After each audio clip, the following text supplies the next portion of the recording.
Before we get into today's video, I did want to let you guys know that this video is for educational purposes only. Please remember to be kind to everybody everywhere in your everyday life, in your home, in the grocery store, and especially in the comment section down below. Please do not show hate to anybody, anywhere.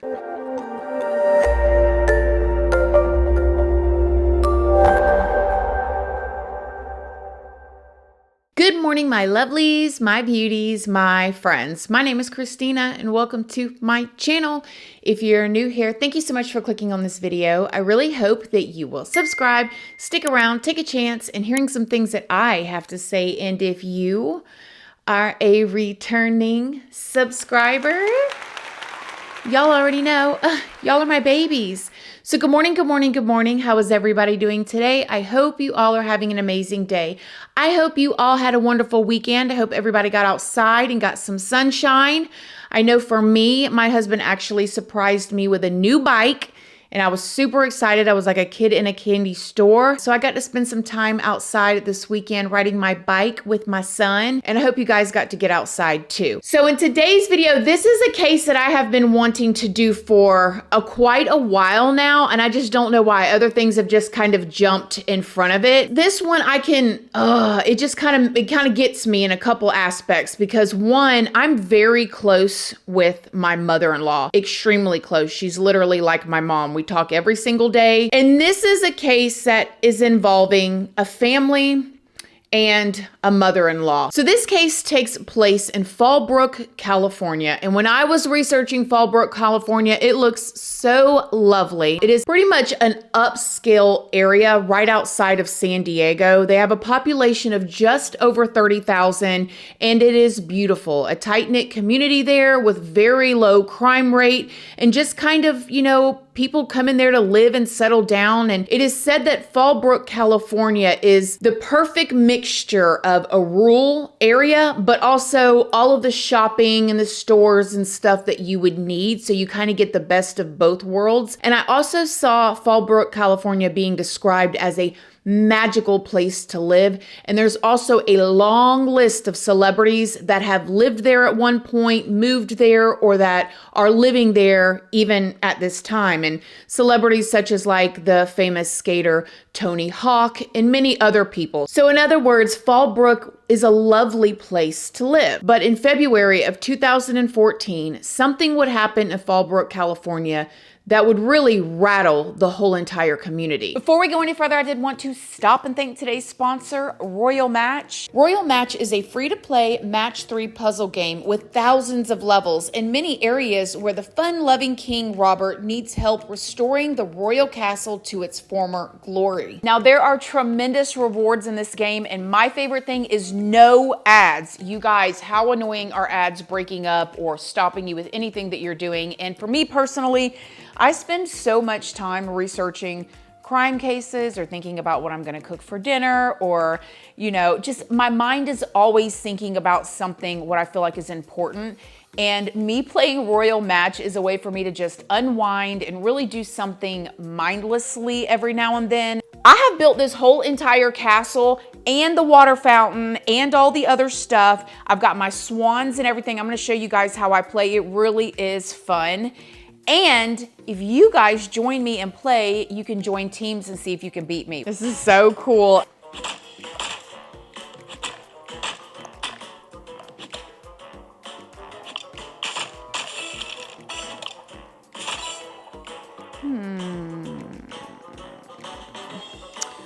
I guess I could do that one, this one. Ooh, I love it when it does that. Now watch this when I do this, you guys. This is so satisfying.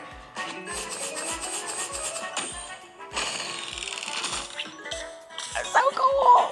If you want to play Royal Match and try saving the king from his nightmares with me and maybe even join a team and play against me, All you gotta do is click the link down in the description box and download the game today. Thanks Dream Games for sponsoring this video. Geoward Estaquio was one of 8 siblings. His family described him as a very generous man and somebody you would want to be around. He previously had worked as a space orbital analyst with the California Air National Guard. Sometime later, he became a real estate agent and was very successful. He fell in love with a woman named Laura, and they would go on to have 2 children together. Geoward had another son from a previous relationship, and Geoward, his wife Laura, and his 3 kids all lived in this big, stunning, beautiful home in an upscale neighborhood in Fallbrook, California. Now, you guys, when y'all see this house was beautiful. Some of y'all live in houses like this, but to me, I'm looking at this house like, wow, so beautiful, a pool. It was a very good neighborhood. Everybody spoke to everybody. Everybody seemingly got along. And from the looks of it, they were living a lavish and beautiful lifestyle. However, tragedy struck the family when Laura's mother had a stroke. So Laura's mother's name is Cynthia, and when she had a stroke, she ended up going into the hospital. And this is when Geoward's sister would say that Geoward insisted that his mother-in-law come and live there. They had plenty of room. As a matter of fact,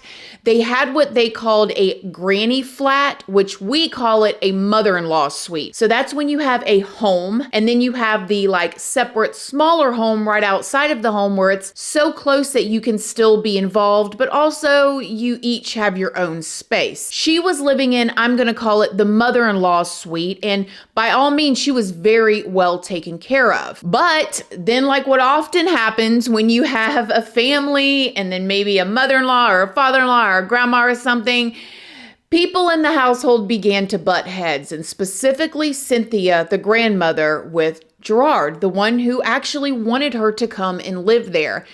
Now, things are really dicey with what all happened, but some of the things that are alleged to have happened was Geoward was really upset that Cynthia smoked. She would sneak and smoke in the house, and he did not like that. My brother did not want Cynthia to smoke in the presence of his children. He believes that if you're going to stay in my home, then you have to abide by my rules. My Aunt Cindy would be on the back patio smoking because she wasn't allowed to smoke in the house. And he would be out there watering, and he would see, oh, where I see smoke, I see fire. Got to put out the fire, and he would hose my aunt down with the hose. Miss Cynthia, being in her 60s, felt like she was grown and she could smoke and do what, basically do what she wanted to. And this just really enraged Cynthia, and it also made Geoward mad. He felt like he wasn't being respected. It was his house, his rules. He invited her to come and live there. He was taking care of her, and she felt like he was being too bossy. Now, this is when also Cynthia would go on to say that she believed Geoward was kind of abusive.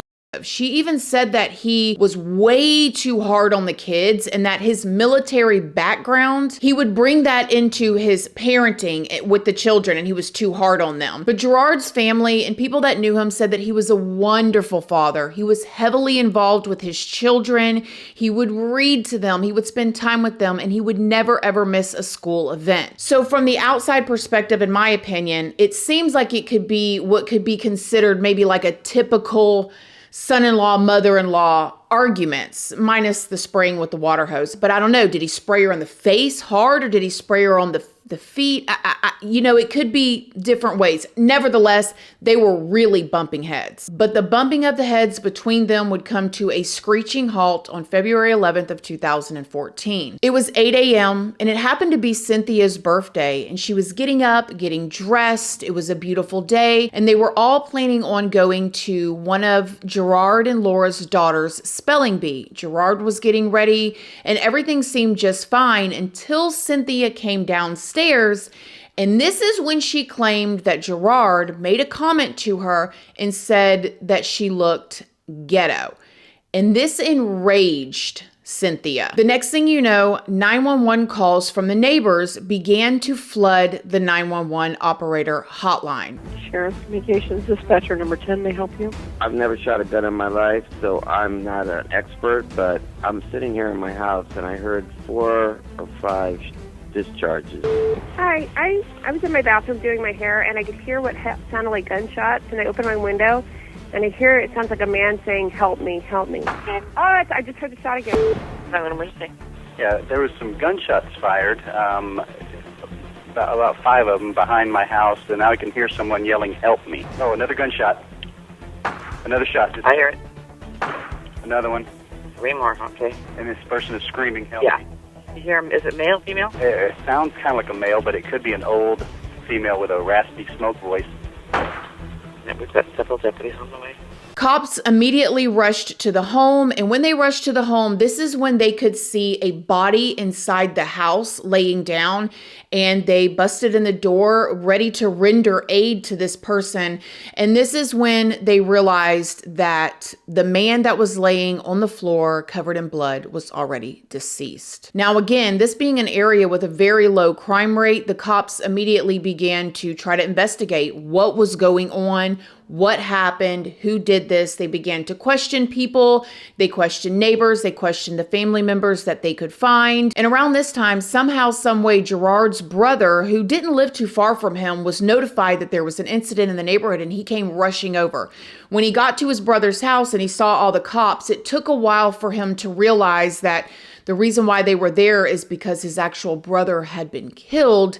And this is when he was talking to detectives, and they all thought that it could have possibly been the actions of Geoward's oldest son. You guys remember how earlier we talked about how he had his first son from another relationship? Well, it had come out that his older son actually had substance issues, and therefore Geoward's brother thought maybe they were arguing over money and maybe something like that had happened. But detectives still needed to question everybody. And so when they found out that Cynthia lived in the mother-in-law suite, they began to look for her. Family members told the cops where to find her, different places she frequented. And this is when they found Cynthia sitting in her favorite coffee shop, drinking a cup of coffee and just minding her own business. They went up to Cynthia and they asked her if they could question her about something that had happened at her home, and she happily said sure.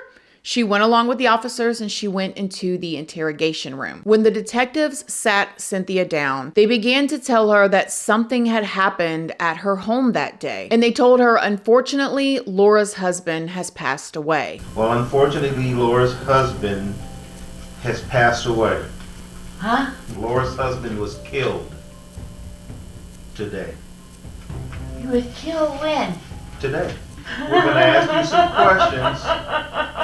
We're going to ask you some questions because we're trying to figure out what happened today, okay? All right. But then something strange happened, and I don't think the detectives were expecting this. When you look at Cynthia, her demeanor changes over time from maybe not knowing what they're talking about or pretending or having some sort of mental lapse, not sure what was really going on there.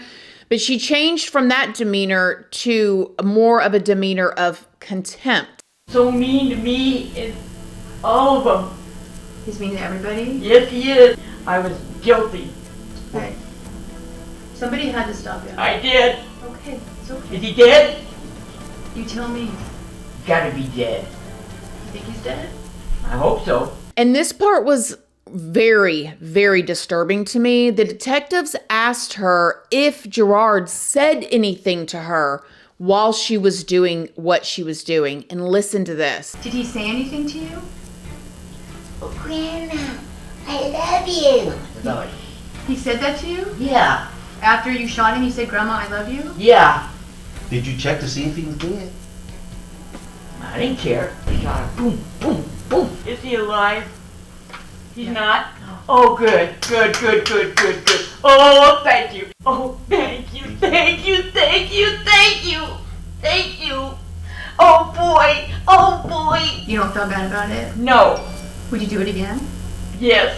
You guys, this had to be a bizarre exchange for the detectives. I would love to know if the detectives have ever seen anything like this before. Some of them probably have. I don't know, you guys. I mean, the excitement from her was strange. Then the detectives began to call the different family members in so they could say their goodbyes to her because she was going to be arrested. And they called her daughter Laura in, and she just fell apart. She was crying so hard. Oh, God. I wanted to. Oh, my God. Birthday. No. 13 years I wanted to go get him. And then they also called her granddaughter in, Geoward and Laura's daughter. And when they did, she did not basically want anything to do with her grandmother. Oh, honey. Oh. Come kiss me, please. No, you killed my dad. After the autopsy was performed, it was shown that Geoward had actually been shot 11 times. 7 times the bullets stayed stuck in him, and then 4 times there was entrance and exit wounds. It was said that Geoward was like doing laundry when she came downstairs, and maybe he made that comment to her. But it was also said in court that she referred to herself as ghetto grandma. She shook her head in court like that wasn't true. I don't know. All of that really doesn't mean anything to me. I'm just adding that in here because this is what they said. Whether he called her that or not, or whether she called herself that, none of that really matters, I don't think. But nevertheless, it was what she called her tipping point. This is when she had a revolver that she had actually purchased 2 weeks prior to this incident. And detectives even found out that Cynthia had went to the shooting range 2 weeks prior to this incident and practiced her skills, and that she had been planning this for a while. Now, Cynthia would say that she did this because he was abusive, and that he was abusive to the kids as well as her daughter, and she felt even to her, and so therefore she was planning on taking him out. It was said in court that after the confrontation between Cynthia and her son-in-law, that she emptied her first 5 rounds. She hobbled to her car because she doesn't walk very well. She reloaded it, 5 more. She went back and she shot those. By that time, he had already crawled into the house and locked the door behind him, and she was shooting through the glass at him. Then she went back out to the car and reloaded and ended up firing a total of 15 rounds and hitting him 11 times. I mean, this was no mistake. This was no crime of passion. This was a cold-blooded killing that she had planned. Now, in her court proceedings, her daughter, Laura, did end up testifying for her defense part of it, because she was called to speak on the fact of if she actually had been through abuse by her husband, and she said that she had. But then at the sentencing hearing, his family got up and spoke, and they showed lots of pictures, and they talked about what a wonderful person that he was. This is a tragedy. I love my mom. I love Geoward. There's no win here. Not for anyone. It's just complete sadness. Geoward was stolen away from us in 2014. Yes, I'm going to use the word stolen, and destroyed by a cold-blooded murderer. She was an evil person who deserved every second behind bars. Every time my brother's name is said, I boil, I just break down. And in the end, Cynthia ended up getting sentenced 50 years to life in prison. Now, I don't know what to think about it, other than I think that she absolutely deserves to spend the rest of her life in prison. That's just what it is. I don't know what went on behind closed doors, but what it does seem like is obvious is she was not in a self-defense. She was not in the moment of defending her child or her grandchildren from being hurt. And to me, it seemed like she's got major mental issues. But like we've talked about a million times before on this channel, just because you got some mental health issues, like basically all of us do, right? We all got something. But just because you got some mental issues does not mean that you get to do these types of things and then go walk free. If anything, she was probably even more of a danger to society and really needs to be held in a place where she can't hurt anybody else. Whether in her mind her intentions were good or not, I don't really know. When you watch the videos of her, she's so back and forth, you don't know really what's real and what's not, or if it's all real or if it's all not. What if his children walked in and found him like that? Do you understand how even more traumatizing that is? Anyways, she left after she did that to him. She went and had breakfast at Denny's for 2 hours. Then she went to the casino for a few hours and gambled. Then she went to the coffee shop. She was just living it up. So anyways, that is the case or the story of Cynthia, the killer granny. What do you guys think? Have you heard about this? How sad, how devastating. Again, I don't know what went on behind closed doors, but he did look like a loving father. But then again, you just never really know. But it doesn't matter. She shouldn't have done that regardless. The crime didn't fit the situation. you know, y'all let me know what y'all think down below. Other than that, I love you guys. Thank you all so much for being here, and I'll see y'all in the next video. Love you guys. Bye.